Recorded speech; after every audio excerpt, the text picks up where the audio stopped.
घर वापसी का एक नाटक करने लगे ये लोग। घर वापसी बाहर से देखने से बहुत मधुर लगता है, लेकिन अंदर से बहुत खतरनाक है। जो व्यक्ति मुसलमान है, जो व्यक्ति ईसाई है, उसको जो अभी तुम्हारे घर तक नहीं घुसा है, उसको घर में घुसाने का सबसे बड़ा षड्यंत्र है घर वापसी। और घर वापसी चाहे जो कराए, आरएसएस करवाए, चाहे पंडोखर वाले करवाएं, चाहे बागेश्वर वाले करवाएं, चाहे चिदम्बरानंद सरस्वती करवाएं, चाहे कालीचरण करवाएं, चाहे जो करवाएं, ये शास्त्रीय रीति नहीं है घर वापसी की। देवल स्मृति का नाम लेकर बागेश्वर ने जब घर वापसी कराई थी तो हमने एक और वक्तव्य जारी किया था।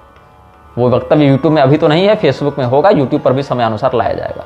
देवल स्मृति का नाम लेते हैं कि वहां घर वापसी का सिद्धांत बताया गया है, लेकिन वहां पर क्या बताया गया है ये नहीं बताते।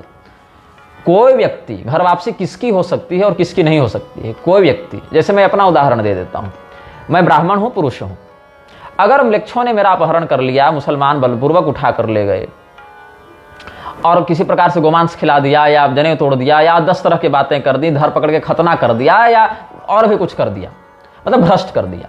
अब भ्रष्ट करने के 10 तरीके हो सकते हैं। तो अगर मेरे अंदर वास्तव में धर्मनिष्ठा है तो हम तो हर रात तड़पेंगे ना कि कैसे इनके चंगुल से भागे, कैसे वापस अपने धर्म में जाएं।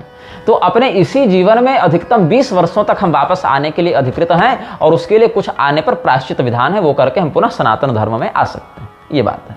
लेकिन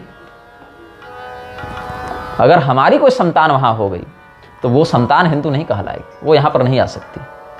और कोई स्त्री का अगर अपहरण हो जाए, बलात्कार हो जाए, तो स्त्री दूषित नहीं होती, वो तो सामान्य शुद्धि से ही वो ठीक है। लेकिन अगर उसकी संतान हो जाए तो वो वापस यहाँ नहीं आ सकती।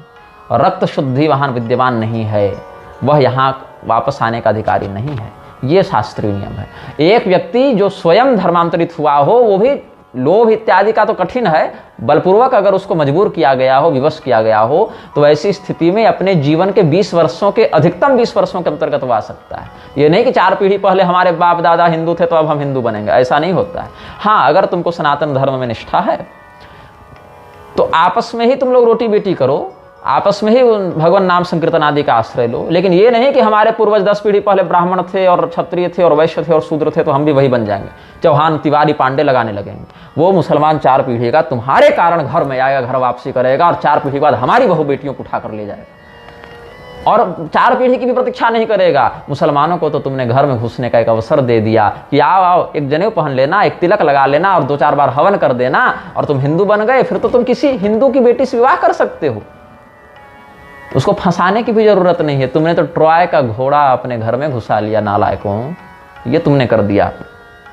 ये आरएसएस जो है फैंसी आयोजन के तौर पर लेता है इन बातों को। घर वापसी ऐसे नहीं होती। घर वापसी बहुत सीमित, बहुत क्लिष्ट और बहुत प्रामाणिक रूप से देवल स्मृति में वर्णित है। कैसे हो सकती है, किसकी हो सकती है, उसमें भी ब्राह्मण, क्षत्रिय, वैश्य, शूद्र, स्त्री, पुरुष के लिए क्या क्या प्रायश्चित नियम है। ये नहीं कि आए और हवन कराए और केसरिया बाना पहन के तिलक लगा लिया तो तुम हिंदू बन गए, ऐसा नहीं।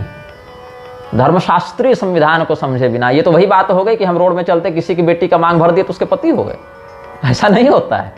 ये घर वापसी का नियम नहीं है।